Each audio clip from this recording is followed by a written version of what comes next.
Hello everyone, I hope all of you are fine. So आज को video में हम लोग डिस्कस करेंगे जेई 2002 का एक पीवाईक्यू है। और एक बहुत ही इजी क्वेश्चन है और थोड़ी मतलब क्विज बेस्ड टाइप क्वेश्चन है। ठीक है, इजी है। तो चलो डिस्कस कर लेते हैं जल्दी से। जैसे a square b square c square equal to 1 है, तो सबको तो ये एक्सप्रेशन पता है ना, ए बी सी का होल स्क्वायर क्या होता है? A square b square c square plus 2ab bc plus C a. बचपन से ये वाला एक्सप्रेशन हम लोग पढ़ते आ रहे हैं। तो a square b C whole square, इसका वैल्यू एक क्वेश्चन में गिवन है, देखो 1 गिवन है तो 1 बिठा दूंगा। 1 प्लस 2 और A B B C plus C A. Okay, मेरे को पूछा क्या है? मेरे को इसका वैल्यू पूछा गया है। तो इसका वैल्यू कैसे निकालेंगे हम लोग?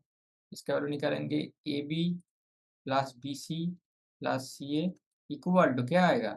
ए बी सी होल स्क्वायर माइनस 1/2। अब इसका वैल्यू क्या है यही निकालना है ना। अब तुम्हें पता है कि A B C whole square का वैल्यू हमें गिवन नहीं है, हम लोग कैसे निकालेंगे? देखो, ध्यान से सोचो, सवाल में अच्छे से देखो। हमको क्या चाहिए? अगर ए वाला एक्सप्रेशन का वैल्यू निकालना है तो हमें यही जो छोटा वाला एक्सप्रेशन है ए बी सी का होल स्क्वायर, उसका वैल्यू अगर निकल जाए तो ए बी बी सी सी ए का एडिशन का वैल्यू निकल जाएगा तुरंत। तो इसका वैल्यू निकालना है, तुम ध्यान से सोचो। इसका वैल्यू मेरे को निकालना है, ठीक है। उसी से मेरे को ए बी बी सी सी ए मिलेगा एक्सप्रेशन के अकॉर्डिंग, ठीक है। A square b square c square इन सारे का समेशन 1 है और बोला गया है कि रियल नंबर है। क्लास 11 में तुम पढ़ते हो कॉम्प्लेक्स नंबर, उसके बाद यहाँ पे नहीं हो रहा है, यहाँ पे बोला गया है कि रियल नंबर है। तो हम लोग क्या करेंगे? ए का वैल्यू नेगेटिव पॉजिटिव कुछ भी हो, बी का वैल्यू नेगेटिव पॉजिटिव कुछ भी हो, सी का वैल्यू पॉजिटिव नेगेटिव कुछ भी हो, क्योंकि ए square b square c square है, पॉजिटिव नेगेटिव से फर्क नहीं पड़ेगा कि काट पीट के कम वैल्यू वैल्यू कम जाएगा, वो ऐसा पॉसिबल नहीं। के लिए एग्जांपल ले लेता हूँ, तुम्हें समझ में आ जाएगा कि इसका वैल्यू लेस देन 1 ही आएगा। तो मैं ए दिखाना चाहता हूँ, ठीक है। कैसे?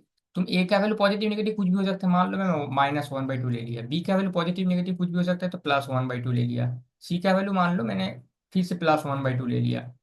तो अगर मैं यहाँ पे सारे वैल्यू बिठा दूं, -1/2 +1/2 +1/2, तो क्लियरली तुम्हें दिख रहा है ना 1/4 हो जाएगा। 1/2 स्क्वायर 1/4 है तो लेस देन 1 है। तो एक्चुअली ए बी सी का होल स्क्वायर का वैल्यू लेस देन 1 आएगा। कुछ भी हो लेस देन 1 आएगा। तो इसका वैल्यू क्या होगा? ये ऑब्वियसली इसका वैल्यू अगर लेस देन 1 है तो ये पूरे का वैल्यू क्या होगा? लेस देन 1 ही होगा। तो इसीलिए देखो लेस देन 1 यही तुम्हारा ऑप्शन आ जाएगा। आई होप तुम लोगों को समझ में आ चुका है। किसी का कोई डाउट है तो कमेंट में लिख देना, मैं रिप्लाई देने के लिए हमेशा तैयार हूँ। Take care, see you soon.